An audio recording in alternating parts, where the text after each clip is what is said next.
Welcome to Generation Iron. How you doing? How you doing, Vlad?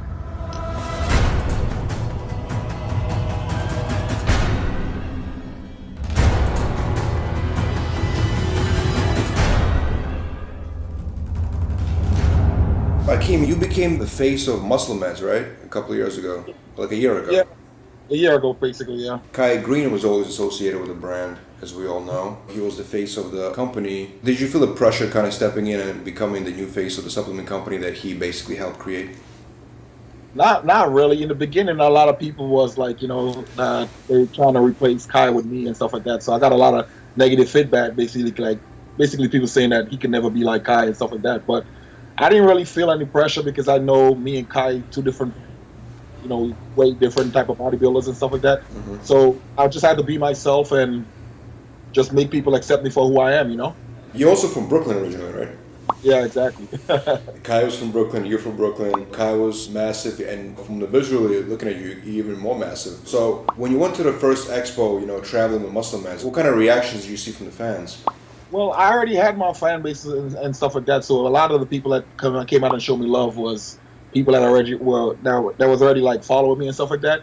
But even the ones that was friends, fans of Kai, they still accepted me and they still was happy to meet me and greet me. So it wasn't bad at all. The transition wasn't bad at all. Now, you consider to be world's strongest bodybuilder, is that accurate?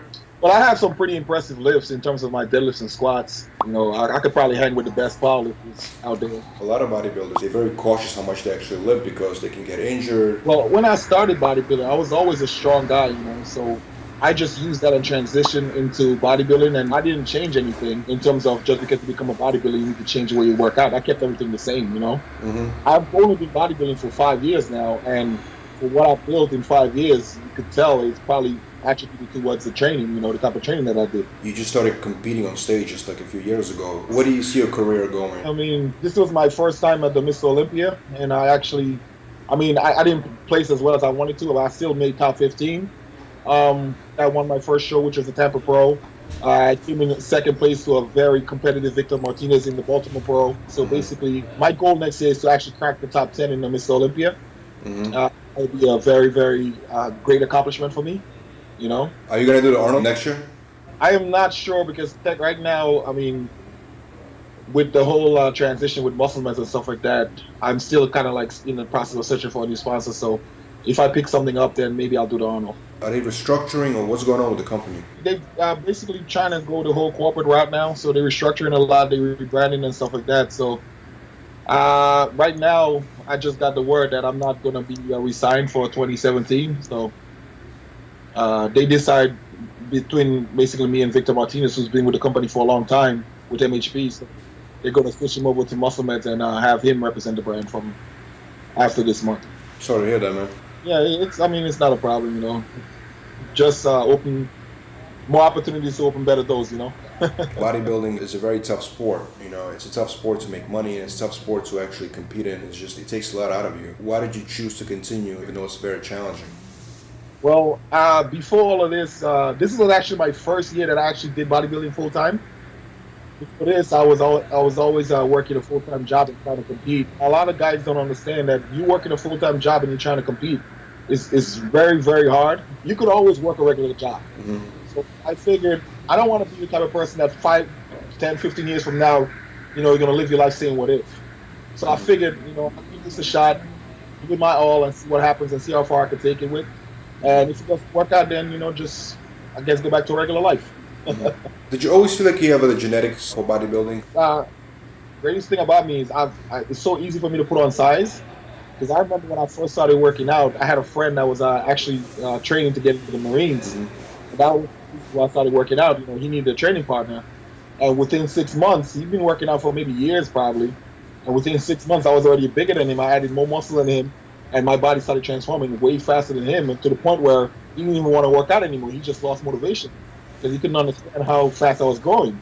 So I've always had the genetics. Even my first couple of shows, I didn't even do any cardio and I would keep winning. It was until I got to nationals that I actually realized I had to work a little bit harder. Hmm. But for the local I would just like shave and get on stage and win. What do you like about competing the most? Well, this year was basically standing in the winning circle. I think once you get a taste of winning, you get addicted to it. Hmm. Hmm. So, but I mean, I've always liked the whole process of just seeing your body transform, just seeing what you could be or what you could accomplish in like 16 weeks or 12 weeks, you know. A lot of guys, you know, they like to get big or like to get on the stage and pose, you know, for the first time. Not everybody can do it, you know what I'm saying? People get stage fright, you know. Did you ever experience that? My first show, actually, I'm from Brooklyn, so my first show was out in Pennsylvania.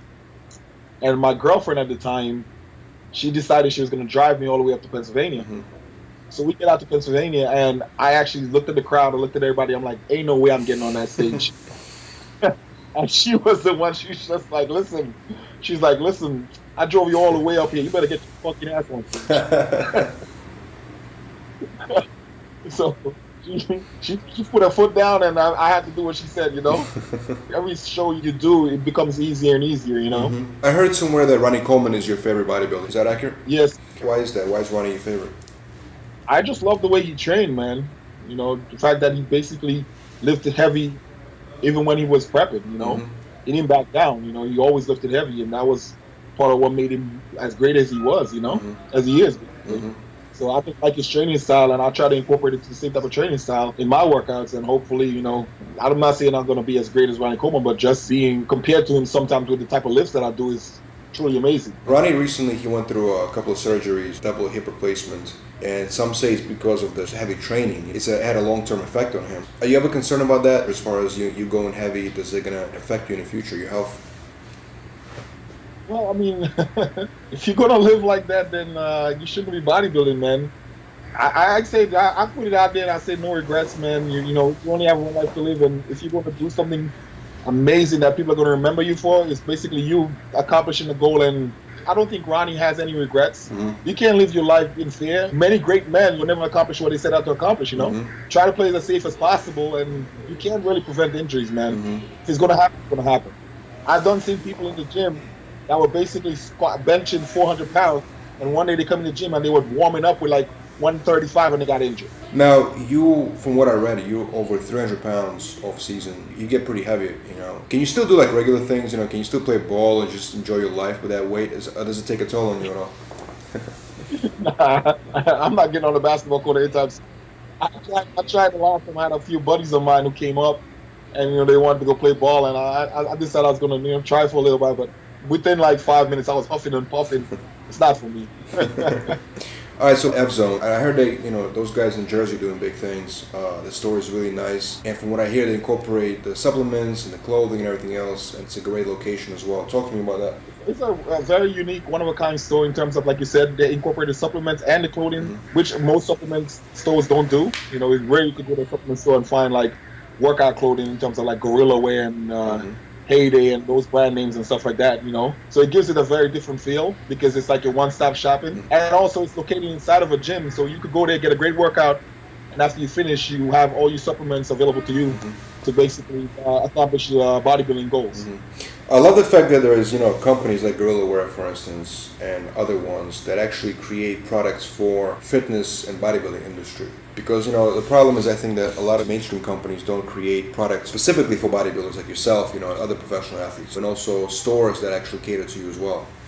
Yeah, it's definitely a good thing because most of the time you have a guy that's like 300 pounds, you know, it's really hard for him to find clothing that actually look good on him versus much less, you know, fit, you know, so just to have an outlet that basically cater to guys like me is definitely great to have, you know? Absolutely, man. Listen, Akim, I definitely want to keep following your career. It's a pleasure to be talking to you, man, and I want to wish you all the best. And 2017, I think you're going to surprise a lot of people, man. Thank you so much. So she goes to me, what are you doing? Why is this so wet? Are you spitting on me? What are you slobbering? You know, my asshole's all wet and everything. So we turn on the light, and there's blood everywhere. Blood. And I'm like, oh my God. What'd you do? You know, you had your period, you know what I mean? What is that shit? And she goes to me, I don't know, but it feels really weird down there. Wait a minute, holy shit. That's not my blood, that's your blood.